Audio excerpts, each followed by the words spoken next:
Hi everyone, welcome back to Sendirian India di channel. Halo semuanya, selamat datang yang baru pertama kali ngeklik di channel ini. Kenalin aku Senja. Jadi aku biasanya ngebahas konten-konten seputar self-improvement, personal growth, dan juga banyak curhat soal overthinking. Karena aku tahu bukan cuma aku sendiri yang overthinker, dan banyak di luar sana dari kalian juga yang overthinker, kemudian butuh teman buat cerita dan sharing pengalaman. Makanya aku bikin channel ini supaya kita semua bisa sharing apa yang kita rasain sebagai overthinker. Di episode ini, aku pengen cerita soal aku ngerasa stuck. Jadi selama beberapa bulan terakhir, mungkin bisa dibilang setahun terakhir ya, aku ngerasa diri aku stuck dalam artian aktualisasi diri. Jadi setelah aku mendapatkan pekerjaan, kemudian pekerjaan aku rasanya bikin aku nyaman, kemudian gajinya cukup memuaskan, terus pekerjaannya nggak yang bikin stres-stres banget gitu. Nah ternyata yang aku tidak tahu dulu, kemudian aku alami sekarang, pekerjaan tetap yang seperti itu ternyata membuat aku terjebak dalam zona nyaman yang akhirnya hidup aku menjadi template rutinitas saja. Jadi ketika bangun pagi, ya berangkat kerja, pulang, habis itu main HP, atau bahkan misalnya pas aku lagi kuliah S1 ya malamnya disambung kuliah lagi gitu. Gitu aja terus berjalan rutinitas beberapa tahun terakhir, sampai akhirnya dalam setahun terakhir ini aku ngerasa kok hidupku jadi tidak seru ya, karena cuma ngejalanin template aja gitu. Nah ini juga bertepatan dengan aku menulis buku aku yang kedua. Jadi setelah menerbitkan buku yang pertama, tidak lama setelah itu aku mulai menulis buku aku yang kedua. Beda dengan buku aku yang pertama, aku merasakan bahwa ketika aku menulis buku yang pertama, itu cuma butuh waktu 3 bulan. Tapi ketika aku menyelesaikan buku yang kedua ini, itu sampai hampir 2 tahun aku menyelesaikan bukuku yang kedua. Kenapa? Salah satunya adalah kontribusi dari ketika aku ngerasa stuck tadi. Ketika aku ngerasa stuck, aku buka laptop, aku bingung mau nulis apa karena tidak ada emosi apapun yang aku rasakan. Kemudian gak ada satupun pelajaran yang aku dapetin dalam hidup aku ketika aku di fase ngerasa stuck tadi. Biasanya, kenapa sih kita ngerasa stuck gitu? Biasanya yang pertama itu karena zona nyaman dan akhirnya kita hidup berdasarkan template rutinitas saja. Jadi gak ada lagi hal-hal yang bisa bikin kita excited untuk ngejalanin hari itu. Bahkan mau bangun aja males karena saking kayak ya elah kantor lagi, balik makan, tidur, udah gitu aja gitu hidupnya. Jadi gak ada yang bikin excited gitu untuk bangun pagi dan menjalanin hari. Itu sebab yang pertama, karena zona nyaman. Kemudian yang kedua, biasanya karena terlalu sering buka HP, buka medsos, akhirnya kita malah jadi fokus ngeliatin hidup orang lain dibanding menjalani hidup kita sendiri yang ada di dunia nyata ini gitu. Nah ini yang aku alamin juga. Jadi setelah aku coba review, ternyata aku dalam 1 tahun terakhir itu lebih banyak scrolling HP dibanding menikmati alam yang udah disediakan Tuhan, dibanding menikmati berinteraksi dengan teman-teman aku di dunia nyata kayak gitu, atau sharing gitu dengan orang-orang yang aku temui di jalan. Jadi ternyata efeknya kalau kita terlalu banyak main HP gitu, rasanya kepala ini penuh dengan informasi, tapi kita juga nggak bisa ngapa-ngapain gitu. Misalnya kita baca gosip atau berita soal seleb, tapi kan kita nggak bisa ngapa-ngapain juga kan soal itu. Kita ikut geram, kita ikut marah ngebaca kasusnya, tapi kita juga nggak bisa banyak melakukan sesuatu untuk mengubah hal itu. Nah yang aku rasakan di diri aku adalah ketika aku terlalu banyak memproses informasi ini, aku ngerasa itu jadi tekanan baru yang akhirnya menuhin kapasitas otak aku gitu. Padahal sebenarnya kalau aku mengurangi intensitas aku main medsos atau main HP, ada space kosong yang bisa aku isi dengan hal-hal yang lebih menyenangkan gitu dibandingkan hanya scrolling medsos aja. Dari 2 hal ini, aku mencoba merenung gitu ya. Ini kok bisa terjadi dan apa yang harus aku lakukan ketika aku berada di kondisi ini supaya aku tidak terjebak di siklus yang tidak sehat. Karena ketika aku mengalami 2 hal ini, yang terjadi di hidupku adalah setiap hari ini ya, ini gambaran aku setiap harinya ketika aku mengalami fase ini, tidur malam itu sampai begadang, bisa sampai jam 1 atau bahkan lebih. Karena apa ya? Karena main HP, scroll medsos kan gak kerasa. Habis itu bangunnya kesiangan, subuhnya kesiangan. Kalau udah subuh kesiangan itu pasti seharian itu rasanya berantakan. Urusan di hari itu tuh rasanya kayak susah banget untuk diselesaikan, atau bahkan malah ketemu orang-orang yang nyebelin gitu di jalan. Terus pulang kerja harus melakukan pekerjaan rumah, misalnya beberes atau nyuci dan lain-lain, itu rasanya males banget. Ujung-ujungnya apa? Ya main HP lagi, scroll medsos lagi. Makanan juga jadi nggak jelas gitu. Males makan yang sehat, makan sembarangan. Terus akhirnya siklusnya gitu terus berjalan sampai kejebak gitu di siklus yang nggak sehat itu. Nah, kalau misalnya kamu ngalamin hal yang sama juga, ini beberapa tips yang aku lakukan dan works di aku. Nah, setelah memahami penyebabnya tadi, yang aku pikirkan saat itu adalah, oh mungkin cara otak kita bekerja itu seperti device elektronik bekerja. Analoginya gini supaya teman-teman juga paham, lebih mudah memahaminya. HP itu kan ada memori ya. Kalau memori HP itu kepenuhan atau memori laptop itu kepenuhan, yang terjadi apa? Yang terjadi adalah kalau laptop biasanya nge-hang, tiba-tiba not responding, terus nggak bisa diapa-apain. Kalau HP juga sering nge-hang, tiba-tiba nge-lag kayak gitu. Atau bahkan di beberapa jenis HP tertentu, itu aplikasinya tiba-tiba kehapus sendiri kayak gitu. Tiba-tiba nge-stuck terus nggak bisa diapa-apain lagi HP-nya karena saking penuhnya memori. Sama dengan kapasitas otak kita. Terlalu banyak informasi yang kita proses dari main HP, scroll medsos, itu akhirnya bikin kepala kita atau bikin pikiran kita itu saking banyaknya tapi tidak bisa terproses, tidak ada output atau mediumnya yang kita lakukan gitu. Ketika udah penuh banget, itu nggak ada sesuatu yang bisa buat kita salurkan keluar gitu. Jadi dia numpuk di dalam otak, di pikiran, dan ujung-ujungnya kita nggak bisa berpikir jernih lagi. Kita juga nggak bisa menikmati hidup kita seperti waktu kita kecil dulu, ketika kapasitas otak kita tidak banyak menerima informasi dari luar gitu, atau dari medsos. Nah, kalau itu terjadi di device, HP atau laptop, yang kita lakukan apa? Biasanya yang pertama kali dilakukan adalah dengan merestart. Atau kalau di restart dimatiin terus dihidupin lagi itu tidak cukup, yang biasanya kita lakukan adalah dengan mereset pabrik atau factory reset kalau di HP. Supaya apa? Semua sampah-sampahnya itu hilang, memulai lagi dari yang baru, dan dengan begitu HP-nya atau device-nya bisa bekerja normal lagi. Sama dengan hidup kita, sama dengan otak dan pikiran kita. Ketika udah sumpek banget kayak gitu, maka mungkin yang kita perlukan adalah riset ke tujuan pabrik. Riset pabrik atau factory reset. Dengan mempertanyakan diri kita sendiri. Sebenarnya tujuan kita diciptakan untuk apa sih? Kita sebagai manusia, itu tujuan diciptakannya itu buat apa? Kita butuh life reset untuk melihat kembali tujuan awal kita diciptakan apa, supaya kita tidak pusing memikirkan hal-hal yang tidak sejalan dengan tujuan kita diciptakan sebagai seorang manusia. Aku membiarkan teman-teman menjawab ke dalam hati masing-masing, karena mungkin jawaban kita akan ada yang berbeda, tapi dengan mengingat apa tujuan kita hadir di dunia, setidaknya itu bisa ngebantu untuk menghilangkan pikiran-pikiran yang sebenarnya nggak penting untuk dipikirkan kalau misalnya tidak sejalan dengan tujuan hidup kita. Nah, selain life reset dari segi pikiran, jadi kalau aku rumuskan, untuk melakukan life reset, kamu bisa ngelakuin dengan 3 hal. Yang pertama, spiritual reset, kemudian physical reset, dan juga mental reset. Jadi yang di reset itu ada dari 3 aspek.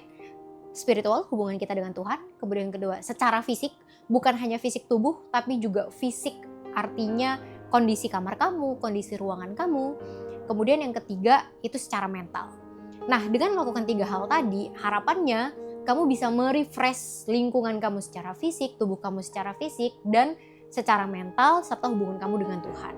3 hal ini kalau kamu lakuin, itu bisa ngebantu kamu untuk menjalani hidup jadi lebih seru lagi gitu. Aku menceritakan proses aku dari yang sebelumnya terjebak di siklus yang gak sehat, sampai akhirnya berhasil keluar, dan harapannya dari proses ini aku bisa bertumbuh sebagai seorang manusia.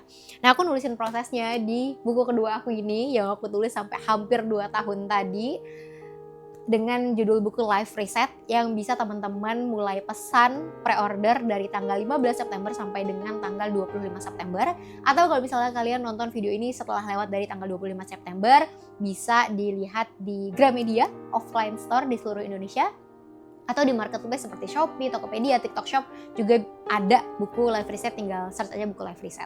Nah, sedikit aku cerita juga soal buku ini. Jadi di buku ini aku menceritakan tahapan-tahapan yang bisa kamu lakukan. Ini berdasarkan observasi aku dan yang sudah aku lakukan dan terbukti, at least terbukti works di diri aku, dan aku ceritakan di sini. Ada 1, 2, 3, 4, 5 bagian di buku ini yang akan ngebantu kamu untuk bertumbuh. Jadi secara sederhana sebenarnya buku ini tuh kayak buku resep untuk kamu supaya bisa bertumbuh kayak gitu. Makanya judulnya Life Reset, bertumbuh dimulai dari sini. Yang pertama itu nanti ada bagian memaafkan diri sendiri. Nah, di bagian memaafkan diri sendiri ini aku ngerasa biasanya kita itu sulit move on karena kita belum belajar untuk maafin kesalahan kita di masa lalu. Kita masih terjebak dengan nyalahin diri sendiri kan.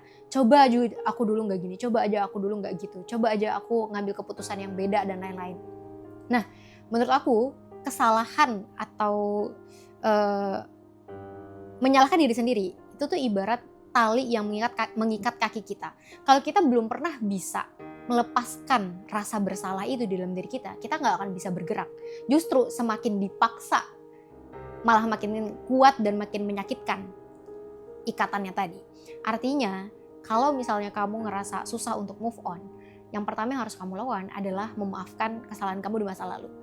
Misal kalau dari cerita aku tadi, aku belajar untuk memaafkan bahwa oke, aku manusia, aku akan melewati fase-fase di mana imanku turun, aku akan melewati fase-fase di mana aku males banget gitu. Aku gak selalu produktif setiap hari. Kalau misalnya teman-teman ngikutin Instagram aku tidak produktifku tuh bukan nilainya nggak 100 terus setiap hari gitu. Ada masa-masa di mana waktu itu aku nilainya 0 atau bahkan minus gitu. Ada bahkan beberapa hari yang lebih dari 100 misalnya gitu nilai produktivitasnya. Jadi aku memaafkan diri aku yang tidak selalu 100 performa produktivitasnya supaya aku bisa move on ke depannya. Itu yang pertama. Kemudian selain memaafkan diri sendiri, yang kedua itu dengan menyelesaikan hal-hal yang mengganggu. Ini daftar isi yang bagian kedua di buku Life Reset. Nah, dengan menyelesaikan hal-hal yang mengganggu artinya hal yang mengganggu ini misal kayak ketakutan takut diomongin orang, takut gagal, takut hasilnya nggak bagus, takut ini, takut itu, dan banyak ketakutan lainnya atau bahkan beberapa keraguan yang biasanya menahan kita untuk move on, untuk bertumbuh gitu, untuk masuk ke chapter selanjutnya. Ini harus kamu selesaikan dulu.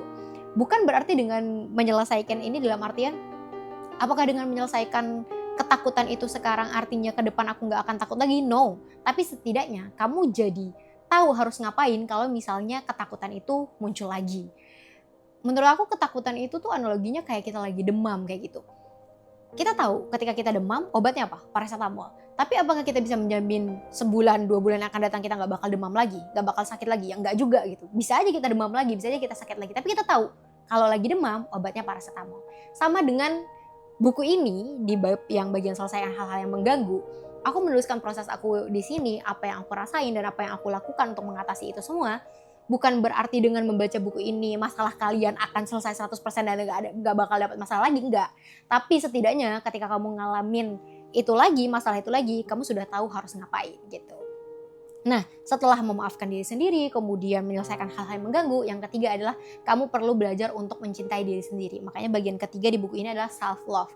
Mencintai diri sendiri itu bukan berarti berlindung di balik aku kan emang gini orangnya, kamu yang harus ngerti. No, big no. Justru buat aku self-love itu adalah bagian atau makna tertinggi dari self-love adalah ketika kamu bisa menerima bahwa kadang diri kamu salah, bahwa kadang diri kamu memang punya kekurangan, dan ada keberanian untuk memperbaiki kekurangan-kekurangan itu. Kemudian yang keempat, mempraktikkan self-care. Jadi ada beberapa hal yang mungkin menurut kamu atau menurut beberapa orang itu sebenarnya nggak penting, walaupun itu sebenarnya bermanfaat gitu buat diri sendiri. Makanya di sini aku tuangkan apa aja yang bisa kamu lakukan untuk lebih peduli ke diri sendiri. Nah, yang terakhir itu ada part a guide to be a better version of yourself. Artinya kayak petunjuk untuk menjadi versi diri yang lebih baik lagi. aku yakin ketika membaca buku ini, atau ini juga yang aku rasain ketika baca beberapa buku, kadang aku ngerasa oke, ini bukunya cuma berhenti di memperbaiki pikiran aja gitu, artinya untuk memperbaiki mindset aja. Tapi kadang aku butuh, terus apa aksi praktikal yang bisa aku lakukan kayak gitu. Nah makanya di buku ini aku tuangkan supaya ketika teman-teman baca buku ini bisa langsung tahu harus ngapain gitu, aksi praktikalnya. Jadi bukan hanya mengubah secara mindset aja, tapi sudah tahu secara praktisnya harus ngapain. Itu ada di bab yang bagian A Guide to be a Better Version of Yourself. Nah sebagai bonus di buku ini aku tambahin bagian worksheet dan juga rekomendasi buku. Di bagian worksheet itu teman-teman bisa mengisi kertas kerja, artinya tuh kayak jurnal gitu ya. Jadi buku ini bisa kalian coret-coret untuk ngelihat progres setelah mengisi buku ini, perubahan di dalam diri kalian tuh apa. Kemudian aku juga menambahkan rekomendasi buku. Ini biasanya sering aku temukan dan sering aku rasakan ketika aku baca buku. Udah selesai nih baca buku, terus habis itu aku bingung baca buku apa lagi ya habis ini gitu. Nah supaya teman-teman bisa terus melanjutkan kebiasaan membaca bukunya, di bagian akhir di buku Life Reset ini aku tambahkan part rekomendasi buku. Jadi kalau misalnya teman-teman setelah selesai baca buku ini, kalian mau lanjut baca buku, aku sudah mengkurasi beberapa buku yang menurut aku bagus, dan aku yakin kalau misalnya teman-teman baca itu bisa menambah value kalian sebagai seorang manusia gitu. Jadi aku tambahkan part bagian rekomendasi buku. Oh ya, yang menarik lagi dari buku ini adalah aku merasa bahwa sebenarnya yang punya cerita menarik, yang punya cerita hebat, itu bukan hanya orang-orang terkenal kayak Raditya Dika, kayak Jerome Pauline, atau kayak Shirley Anavita, atau kayak beberapa public figure yang lain. Aku yakin sebenarnya setiap dari kita itu selalu punya cerita hebat. Hanya orang-orang itu tidak punya medium untuk bercerita saja. Atau kita tuh nggak tahu gitu cerita orang lain. Padahal kalau misalnya kita ngobrol sama teman kita, pasti ada cerita hebat dalam pengalaman hidup mereka kayak gitu. Nah makanya di buku ini aku mengajak beberapa followers aku, beberapa teman-teman online aku untuk menceritakan kisah yang kayak life changing gitu di dalam hidup mereka, untuk memberi kalian gambaran juga bahwa aku dan orang-orang lain itu manusia biasa, dan semua manusia pasti mengalami fase-fase yang berat gitu di hidup mereka. Bahwa setiap dari kita sebagai seorang manusia itu pernah ngalamin hal-hal yang menurut orang lain tuh gak mungkin deh kamu berhasil gini, gak mungkin deh kamu berhasil gitu. Tapi sebenarnya ternyata kalau kita percaya sama diri kita sendiri dan yakin sama Tuhan, itu bisa dilakuin gitu. Nah ada 5 cerita menarik yang aku kurasi dari puluhan cerita yang masuk, itu aku tambahkan di sini. Ada beberapa penulisnya juga aku tuliskan namanya di dalam buku ini. Dan ada Instagram mereka juga kalau misalnya teman-teman merasa terinspirasi dari cerita mereka dan pengen ngobrol lebih lanjut sama mereka. Jadi aku mau ngajak dan pengen membuat buku ini tuh bukan hanya buku milik aku, tapi milik kita bersama, orang-orang yang sedang bingung sama hidupnya di umur 20-an ini. Dan supaya harapannya dengan membaca buku ini teman-teman bisa tahu nextnya harus ngapain. Dan pembaca buku ini, pembaca buku Life Reset, teman-teman yang ngelihat video ini, kita bisa membangun komunitas yang lebih sehat untuk kita menjalani hidup 20-an sampai ke depannya nanti. Mungkin itu aja ya sedikit cerita hari ini, sekalian aku ceritain sedikit soal buku Life Reset. Semoga teman-teman bisa meminang dan mengadopsi buku aku yang kedua. Terima kasih semuanya, jangan lupa untuk menikmati waktu yang kamu punya sekarang. Semoga harimu menyenangkan, sampai jumpa di video-video YouTube Senja Rindiani selanjutnya.